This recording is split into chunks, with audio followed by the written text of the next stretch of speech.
Hello everyone, welcome my new video. আশা করি সবাই অনেক ভালো আছেন। আমিও তো বেশ ভালো আছি। চলে আসছি আজকে নতুন একটা রেসিপি নিয়ে। আজকে আমি আপনাদের সঙ্গে শেয়ার করব আলু ঢেঁড়স দিয়ে রুই মাছের পাতলা একটা ঝোল, যেটা কিনা খেতে ভীষণ মজা লাগে। এখানে আমার রান্নার জন্য যা কিছু লাগবে সব রেডি করে নিয়েছি। ঢেঁড়স আর আলুগুলো সুন্দরভাবে কেটে নিয়েছি, আর নিয়েছি এখানে রুই মাছ, আর এখানে নিয়েছি টমেটো, কুচানো পেঁয়াজ, বাটা মশলা। প্রথমে আমি মাছগুলো লবণ, হলুদ আর সামান্য মরিচের গুঁড়া দিয়ে মেখে সুন্দরভাবে ভেজে নিব। আমি মূলত ঝোলের তরকারির জন্য মাছগুলো একটু কড়া করেই ভেজে নিই। এই তো আমার মাছগুলো সুন্দরভাবে ভাজা হয়ে গেছে, এখন তুলে নিচ্ছি।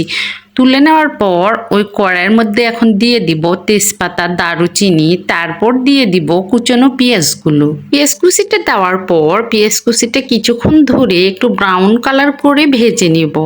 আর এর সঙ্গে অ্যাড করে দিব কিছুটা পরিমাণ পাঁচফোড়ন। আপনারা চাইলে পাঁচফোড়নটা স্কিপ করবেন। পাঁচফোড়নটা দিলে কিন্তু মাছের তরকারির ফ্লেভারটাও অনেক সুন্দর হয়। এই তো আমার কুচনো পেঁয়াজগুলো সুন্দরভাবে ভাজা হয়ে গেছে। এর সঙ্গে এখন কেটে রাখা আলুগুলো অ্যাড করে দিলাম। এখন এর মধ্যে পরিমাণ মতো লবণ আর হলুদ দিয়ে দিব। দিয়ে আলুগুলো কিছু সময় একটু ভেজে নিব। আলুগুলো সুন্দরভাবে ভাজা হয়ে গেলে একটা মশলা তৈরি করে রাখছিলাম, আদা রসুনের পেস্ট, জিরার গুঁড়া, মরিচের গুঁড়া সব কিছু দিয়ে দিলাম, আর দিয়ে দিয়েছি একটা টমেটো। এখন পরিমাণ মতো পানি দিয়ে ঢাকনা দিয়ে ঢেকে কিছু সময়ের জন্য তরকারিটা একটু কষিয়ে নিব। কষানোর আগে ঢাকনা উঠিয়ে ঢেঁড়সটা দিয়ে দিলাম। আসলে তরকারি তো অনেকেই অনেকভাবে রান্না করে, কিন্তু আমি যেভাবে রান্না করি সেভাবে আপনাদের সঙ্গে শেয়ার করি। তো এই তো তরকারিটা এখন সুন্দরভাবে কষিয়ে নিচ্ছি।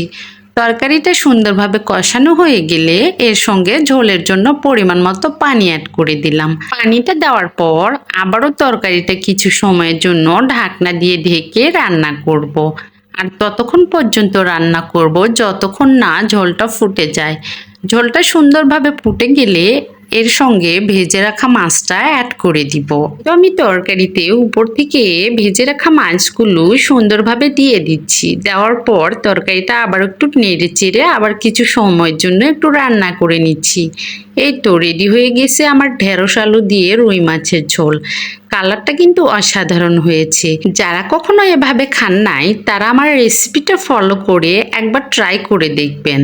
শুধু তরকারির কালারটা সুন্দর না, এটা দেখতে যতটা সুন্দর হয়েছে আর খেতেও কিন্তু ততটাই মজা।